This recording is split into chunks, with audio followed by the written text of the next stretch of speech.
Info terupdate pagi-pagi pencairan PKH tahap 5 dan BPNT tahap 6 di bulan September tahun 2024.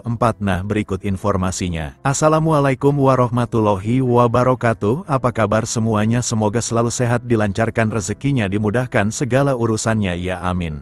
Nah, di video kali ini saya akan berbagi informasi yaitu aturan penting terkait pencairan bantuan PKH tahap 5 alokasi September-Oktober tahun 2024. Nah, lalu kira-kira ada aturan terbaru seperti apa ya? Maka dari itu simak terus videonya sampai selesai agar supaya tidak menimbulkan gagal paham dalam menyerap informasinya.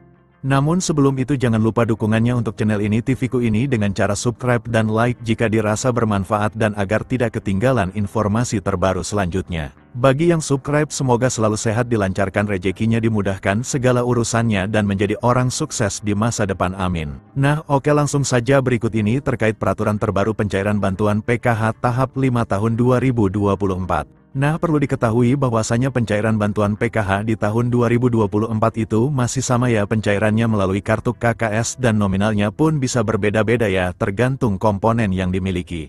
Selain itu juga sudah ada peraturan yang sudah ditetapkan dalam hal pencairan PKH di tahun 2024. Jadi untuk bantuan PKH itu adalah bantuan bersyarat. Jadi harus memiliki komponen PKH seperti anak balita, kemudian anak sekolah SD, anak sekolah SMP, anak sekolah SMA, kemudian penyandang disabilitas berat, dan juga komponen PKH lansia, serta komponen ibu hamil. Nah, kemudian ada 13 kriteria untuk menentukan bantuan PKH-nya bisa cair atau tidak. Nah, jadi yang pertama peraturannya itu para KPM harus terdaftar di dalam DTKS. Jadi mulai dari anak balita SD, ibu hamil, kemudian anak SMP, anak SMA, penyandang disabilitas, dan lansia tersebut harus masuk di dalam di DTKS dan aktif sebagai penerima bantuan PKH.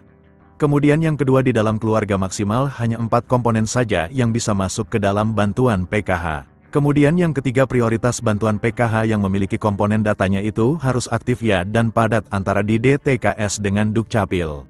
Kemudian peraturan yang kelima, jika kalian terdaftar sebagai penerima bantuan PKH anak sekolah baik itu SD, SMP maupun SMA, ini datanya harus terdaftar di aplikasi Dapodik sekolah masing-masing dan datanya badan dengan di DTKS, jadi tidak boleh ada perbedaan. Selanjutnya yang keenam, untuk komponen PKH balita yang disebut sebagai komponen PKH balita itu adalah hingga anak yang kedua saja ya, apabila ada balita ketiga ataupun balita keempat dan seterusnya, maka sudah tidak dapat dibilang penerima bantuan PKH lagi ya, karena dibatasi sampai balita kedua saja.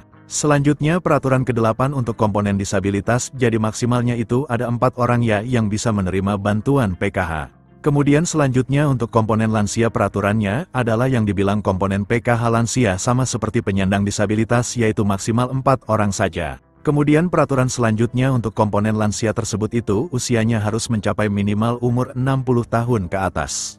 Selanjutnya untuk komponen cucu itu juga bisa masuk ke dalam pencairan bantuan PKH asalkan lolos sebagai penerima dan memenuhi persyaratan. Kemudian peraturan selanjutnya untuk komponen ibu hamil, jadi yang dianggap atau dibilang komponen PKH ibu hamil adalah hanya sampai kehamilan yang kedua saja ya, jadi apabila memilih yang ketiga kalinya atau keempat kalinya itu sudah tidak bisa dapat bantuan PKH. Kemudian juga memiliki anak yang normal yang bersekolah di jenjang SD, sedangkan untuk yang nominal penyandang disabilitas dan anak sekolah SD itu nominalnya berbeda-beda. Lebih besar penyandang disabilitas dibanding dengan komponen anak SD, maka yang masuk komponen PKH adalah komponen disabilitas yang didahulukan. Jadi sudah jelas ya, itu adalah peraturan bantuan PKH di tahun 2024. Sementara untuk jadwal pencairannya, jika tidak ada perubahan, akan dicairkan di antara bulan ini atau Oktober tahun 2024. Nah, sekian dulu informasi ini, semoga bermanfaat bagi semua KPM. Assalamualaikum warahmatullahi wabarakatuh.